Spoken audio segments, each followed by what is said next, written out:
How many ounces in a cup? Let's start with the basics. There are 8 fluid ounces in a cup.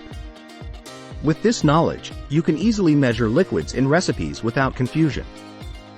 We'll also break down common cooking and baking measurement conversions to expand your culinary repertoire.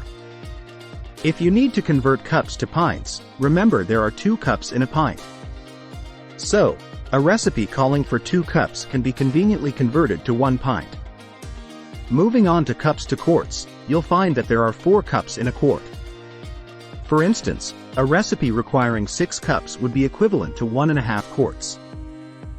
And if you're tackling larger quantities, knowing cups to gallons is essential. There are 16 cups in a gallon. So, when you come across a recipe that calls for 8 cups, you'll know it's half a gallon.